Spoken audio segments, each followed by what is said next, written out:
तो भारतीय सेना ने ऑपरेशन सिंदूर के तहत पाकिस्तान और पीओके भी 9 आतंकी ठिकानों पर एयर स्ट्राइक कर पहलगाम हमले का बदला ले लिया। इसी मौके पर हमारे संवाददाता ने कारगिल युद्ध विजेता श्याम सुंदर पटेल से खास बातचीत की है। क्या कुछ कहा गया, सुनिए। बता दें, जहां पाकिस्तान ने पहलगाम जैसी नापाक हरकतें की थी, आतंकवादियों ने वहां पर कई बहनों के सिंदूर उजाड़ दिए, जिसके बाद भारत की ओर से ऑपरेशन सिंदूर की शुरुआत की गई और जो पीओके में आतंकवादियों के ठिकाने थे उसे निस्त नाबूद भारत ने कर दिया। मगर फिर पाकिस्तान ने अपनी नापाक हरकतें दिखाई और भारत पर हमला किया, जिसके जवाब में ऑपरेशन सिंदूर के तहत लाहौर में उनके ड्रोन को हमारे ड्रोन ने ध्वस्त कर दिया। फिलहाल हमारे साथ इस पर बात करने के लिए कारगिल युद्ध विजेता पूर्व सूबेदार श्याम सुंदर पटेल हैं, जबकि उनका स्वास्थ्य ठीक नहीं है, हॉस्पिटल में एडमिट है, मगर उत्साह इतना है कि वो इस मुद्दे पर बात करने के लिए हमारे साथ हैं। श्याम जी, ये बताइए कि जिस तरह से ये ऑपरेशन सिंदूर की शुरुआत हुई, किस तरह से देखते हैं? पाकिस्तान हमेशा नापाक हरकतें करता है और आतंकवाद की घटनाओं को अंजाम देता है, क्या कहिएगा? देखिए, आतंकवाद से पूरा विश्व परेशान है और भारतवर्ष कई वर्षों से आतंकवाद से गुजर रहा है।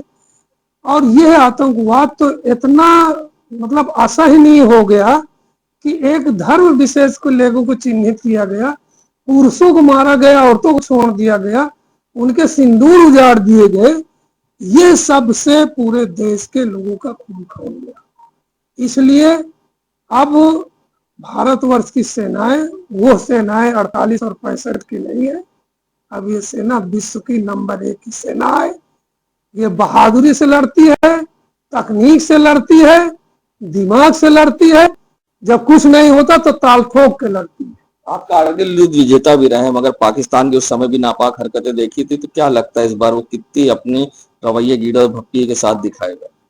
देखिए, कहावत है गांव देहात में, लतखोर को चाहे जितना लात मारो लात खाने के लिए आ जाता है।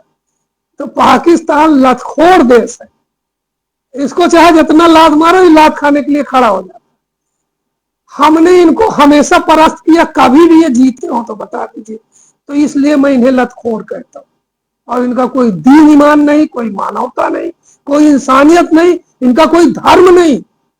हमारे देश में भी तो मुसलमान है, भले ही राजनीतिक दृष्टिकोण से कभी कोई नेता बोलता रहा हो, लेकिन आज पूरा अवाम, पूरा मुसलमान पाकिस्तान के खिलाफ खड़ा।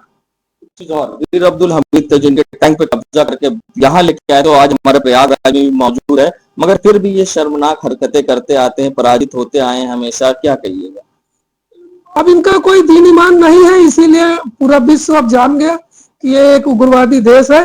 उग्रवाद यहाँ समाप्त कर देने से हम चैन अमन से रह सकते हैं, इसलिए सारा विश्व भारत का साथ दे रहा है।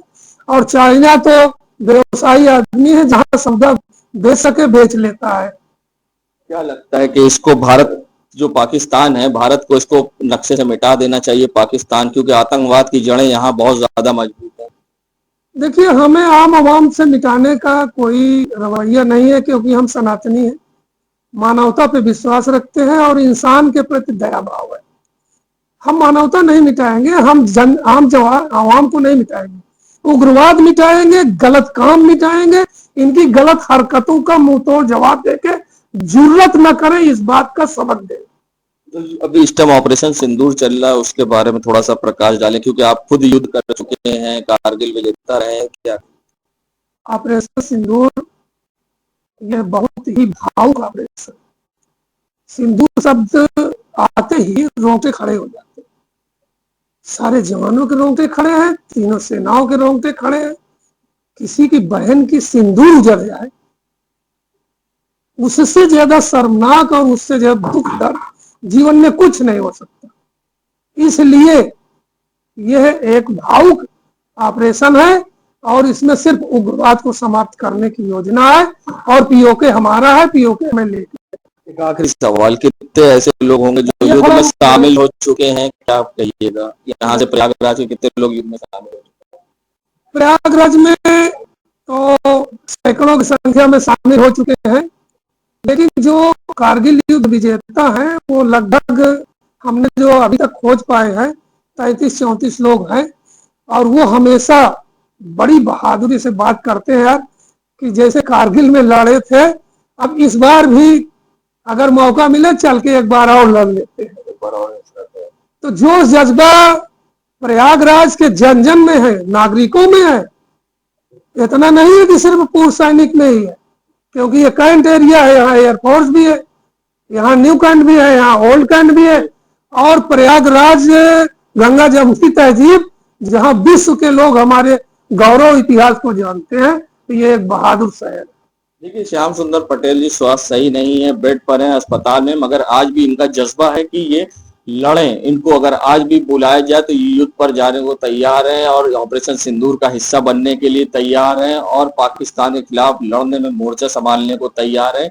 फिलहाल प्रयागराज से भी कई ऐसे सैनिक रहे हैं जो इस दुनिया में नहीं है और कुछ हैं जिन्होंने कारगिल युद्ध में अपनी सहभागिता दी थी और फिलहाल लगातार जोश जज्बा आज भी इस उम्र में भी श्याम सुंदर पटेल में देखने को मिला है, जो कि पूर्व सूबेदार और कारगिल युद्ध विजेता थे।